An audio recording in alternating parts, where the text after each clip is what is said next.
Morning, guys. Welcome back. It is Thursday, April 2nd. So I am in my second trade of the day here, managing the position short Euro USD. I want to break down the trade for you here as we are getting closer to the unemployment claims this morning coming out at 8:30. The idea here was to short Euro USD based on a technical entry signal that we teach in our beginner course. It's an A1 entry. That breakout is working for us, as you can see. We're up about 10 pips. You see the P&L above my head. But we're getting closer to this US news. And I want to show you how I'm using not only the news to help determine if I should stay in the trade, if it's the right direction on the trade, and if it's even a trade that I should be considering, but I also want to show you how I'm confirming that fundamental piece from the news with the technical indicator. So if you're new, my name is Austin Silver. I appreciate you being here. Do me a favor, if you find value, if you enjoy what we talk about here, if you're going to use any of this to help you make better trading decisions going forward, just make sure you hit the thumbs up button because it really helps me reach other traders in the community and we can all continue to grow together, right? That's the idea. So it's 8:04. I'm up about 10 pips, as you can see, 9.6. Let's move off that FX trade app, and I want to show you first the technical setup we had here this morning on Euro USD. So the initial breakout was at 4 o'clock. I woke up a little bit later, and I actually hopped in short and made a quick scalp this morning of about 14, 15 pips, but I ended up staying in that trade too long and getting stopped in profit. I'll put the P&L for that right here. So it was a small win because I didn't take profit. I think I just managed that trade a little poorly because I should have taken some of it off here as it pushed down and as it started to show me that slowing. As you can see, there's 1, 2, 3, 4, 5 doji hammer candles right there, 4 doji hammer candles right there that really do show slowing. So I could have managed the first position better, but as you've seen in my other videos, that doesn't mean I'm going to switch and buy this. That doesn't mean I'm also going to just hop back in and sell it. It means I'm waiting for the next one good trade. Now, I want to switch here and take you to Forex Factory and show you the news coming out this morning at 8:30 is unemployment claims on the US dollar. Now, as you can see, they're terrible previously last week, and I think they're going to be even worse today. And according to forecast, that confirms my underlying belief. Now, what that news means is that we should see, if it's as bad as they say, the dollar index move lower. If the dollar index moves lower, that's going to move Euro USD, this pair that I'm trading this morning, it's going to move that higher. So that's why going into this news event in 20 minutes, just about 20 minutes, 24 minutes, I'm going to make sure I'm full out of this trade. I'm not holding any of this into the news. If I'm wrong and news wants to bring this lower, that's fine. If I'm right, it's great that I'm out of the trade. Either way, my rules that are in this system, in that A1 system I already mentioned, tell me that I can't hold trades into high impact news events. This is one of those high impact news events because of this red folder here on Forex Factory. So now you understand why I am short biased because of the technical setup this morning. You now understand where I think the fundamentals might push this. It could go higher, which is why I want to be out of the trade. But where I had the confirmation to actually get in this trade was using what I call the TDI, Traders Dynamic Index. This is not my indicator. It's free. Any of you can go use it. It's on TradingView. Literally come up to the indicators, search ASFX TDI. It's going to pop up in the public library. It'll pop right up on your screen. It's free. The TDI confirmed the short bias to me today as it tried to break higher but couldn't. It couldn't hold itself above that 50 value. So seeing this hold itself in the sell zone, seeing yesterday's move to the downside, that confirmed to me that we're more likely to make money short today than we are to make money long. And there we go. We're getting some push here as we get closer to the news. Now up 14 pips. So you can see now the technical setup was there because of the TDI, because of previous price action movement, and because of the trade earlier this morning. You saw the short trade work. I didn't manage it that well, but you saw it work. So that creates the idea that you should not be buying this. It's a profitable short idea. Just find the next good trade in the same direction. And that's what we're doing here. So now up 12, 13, 14, whatever it is, we're getting closer to the news. So I want to end this clip here and I'm going to come back with you guys as we get closer to 8:30 and we'll see what this news does. I will be full out of the trade by the time the news breaks. We'll see if they were right on the forecast. Maybe things come out better. Maybe this Euro USD setup showing us technically that it's coming lower tells us that that fundamental news is actually going to be better than forecast and the dollar index is going to go up and Euro USD is going to come down. And that would then prove what I really believe, which is that technicals are always a better way to trade than fundamentals. And I guess we'll see if that's proven here. Not that this one day would prove that, but we'll see if I'm right at 8:30. If the technicals are right, we're going to see this come down. The news is going to be better than forecast, and we're going to see dollar index go up, Euro USD come down. If I'm wrong, what we're going to do is be out of the trade, like I said, no matter what. But if I'm wrong, we're going to see the dollar index come down. Forecast is going to be right. Numbers are going to be bad. Dollar index comes down. Euro USD goes up. So we'll see. The technicals lead us into the news, maybe giving us a hint of what's going to happen, or do we make a good decision by following the rules to not trade into this high impact event because the news is actually right and it's going to take this higher. So I'll come back in 20 minutes or so and we'll see what's going on. So my power just went out, which happens here because this apartment is like on the weirdest circuit breaker ever. But it's a good thing I've got the backup here on my phone. What I was explaining in the clip that I was filming was that I'm deciding to hold some of this trade, this Euro USD trade, into the news coming out in 8 minutes. I'm getting the computers back up here, so I'm gonna be fine. It's just annoying, but I'm holding it because I think the technicals might be leading the fundamentals. If the numbers aren't as bad as they're saying they're gonna be, we're gonna see Euro USD continue to come down. And if that's the case, then my trade's gonna continue to move into profit. So I wanna make sure that I'm leaving a piece on because the technicals are still good. So even though there's news coming out, even though it's high impact, because I'm able to lock the stop loss in profit, I feel that it's okay to hold some of this trade. I've already put some in the bag. I'm up 20 pips right now. So we look good. Let me see if I can get everything up and running here. I'll get the screen back on. So this is the reality of working and trading from home. The power just blew because this apartment is new and they built the circuit breakers here so easy to trip that my ring light and my iMac and my iPad charging just blew the circuit, and it happens all the time. So I have to have backups on my phone, like I just said to you, which is good, but now we're back up and running. You can see I'm up 21, about 20 pips here.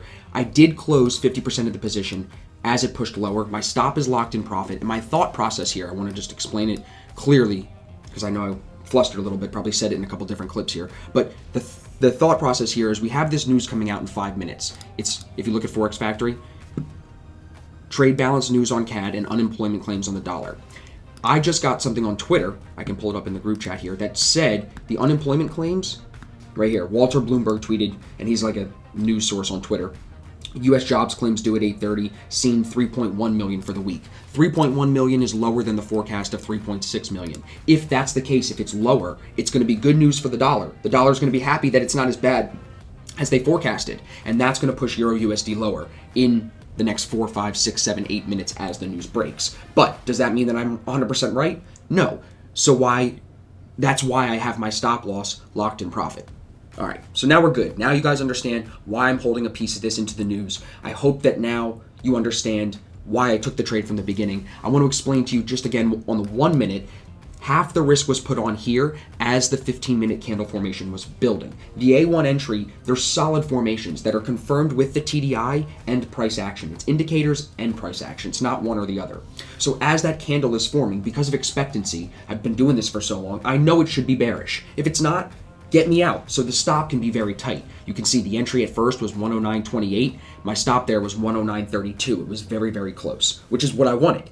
That trade ended up working out, and like I said, as it pulled back, retested that entry and came down a little lower, I was like, let me take that. I'll take that quick little win, and I'll hold the piece that I then had on from the 15-minute close, which I added right here. So I took some of the trade here and then let the rest of it fall. And since then, it's been working out really well. There's divergence building, but it's still falling because the 15-minute is holding that 8 EMA. And that's what we've seen before. As the TDI falls over, you can see it here, as the TDI falls over, EMAs hold, we see price action move itself all day outside the 8 EMA. Now, does this news shoot us down? Can't forecast that. Does it shoot us up? Can't forecast that. But I took some of the bag off. I'm profitable on the day. And even if it does shoot up and hit my stop, we move on to the next one good trade. That's why we lock the stop in profit. So we've got 2 minutes here. I guess what I can do over the next 2 minutes as we wait for the news is plug what we just finished up this week, which was our first ever online trading seminar. Now, this was supposed to be in Tampa. The shirts are right there. We're about to mail them out to everybody with the name tags. They're awesome. But because of this coronavirus, we didn't want to run the risk. You know, Governor DeSantis has been hesitant to put that stay-at-home order in place, but we just didn't want to run the risk. So it was safer for us to do it online. And I think it actually worked out better for the people that joined us because instead of being, amazed at the beautiful venue or the food and the atmosphere with all the traders, instead of being distracted by that and the excitement of that, and that's a good thing, that has motivational aspects to it that are powerful, but instead of being, wrapped up in that, we were all able to be comfortable at home sitting in our sweatpants. We all got showered and dressed, but we were all comfortable. And I think that because you take away that distraction and add in comfort, you're able to retain that knowledge better. That's my opinion so far, and from the feedback from the people I've discussed this with, that's what they've said to me. So we're about 45 seconds away from the news release here. Let's pull up this over here. We can see the 1 minute, we can see the 15-minute, and we'll see what happens on news. Let's scroll down on the VIP chat, see what everybody's saying.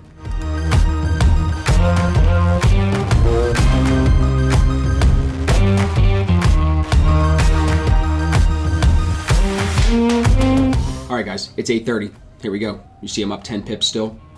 Looking like on the 1 minute might be pushing here. That last 15-minute candle closed for another new low of day. We are still outside the 8 EMA. Here we go. Getting a little push. Still in, up 7, up 8.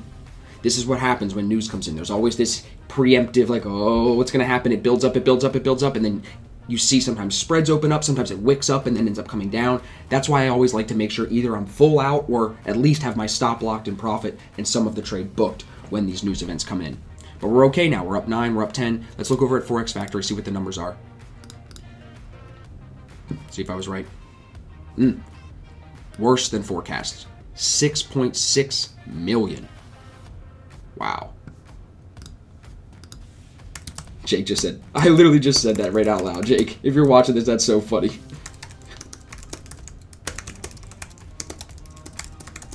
All right, so with that, if it's that bad, I'm closing this trade. I'm out. From my phone, I just clicked it. I just sent them a message.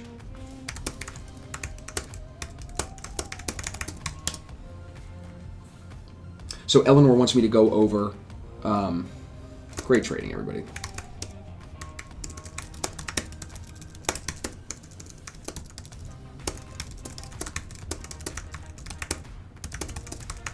So everybody was in this Euro USD trade with me, but I want to go over to the chart again and talk about Euro JPY and why I preferred Euro USD here on the 15-minute to Euro JPY. So what we'll do is, instead of looking at the 1 minute here, you can see it's on its way back to my stop. It might hold the 8 EMA and come lower today, and I'll watch that and be happy that I made money into a high impact news event. That's what my system calls for. So I will throw the full P&L up here. That way you can see that. I'll put it next to my head. I want you to see the full trade today, all of the positions I had and how I managed them. You saw, I explained already how I added on the 1 minute here, took the position then on the 15-minute, and then of course I had that earlier entry at 4 a.m. that I told you I didn't manage that well. So you can see all of that on the P&L. But let me pull up Euro JPY and just show you this as well, 15-minute chart. Eleanor said, what did I like about Euro USD versus Euro JPY? So we'll here look at Euro USD. You see the start of the day right here, and here's Euro JPY, the start of the day here. If you just take a look at the liquid 50, which is that market sentiment line, you see how that pulls up into the buy zone there and holds for a decent amount of time? Just weighing that against that, I'd have to say Euro USD is better. That's all. There's still D1 and A1 entry in this Euro JPY setup. It's still there. That's still money that can be made following this Euro bias. It's still the same idea. I just think this setup was cleaner on Euro USD, so I'd rather put the money there. And I'm blue. So that idea seems to put money in my pocket more times than it doesn't. But I hope you guys took some value out of this. This is like one of the realer videos, I'd have to say, that we've done in a while, just because you saw the power blow. I had to make some clips, but this is why you need backups. I hope that you see, like, I got the iPad, I've got the phone, everything is connected. Even if the Wi-Fi goes down, you turn the phone Wi-Fi off and you're still connected and you can still manage the trade 6 minutes before news comes in if your internet goes out or whatever it may be. So we'll watch this. We'll let it develop as the day goes on. Like I said, I'm not going to be jumping back in this trying to trade it short the rest of the day. I made my money on it. I managed it well. If this wants to fall against that negative news, that's counter to what you would think logically the news would do to this. So that's even something more out of the area of my edge, more out of the area of where I can't forecast. So it's not my money. It's not my pips. I already got mine. I'll be back tomorrow. So I hope you learned something here. If you took value out of this, please drop a comment if you have any questions. And if you, like I said, took the value, the thumbs up is all I ask for. I hope you enjoyed it, even though I'm in my sleeping crazy cat shirt. Everybody tells me that makes these videos more authentic, so I'm just going to keep doing it. I want to get that authenticity across. So, like I said, hit the comments, hit the thumbs up, and I'll see you guys in the next trade.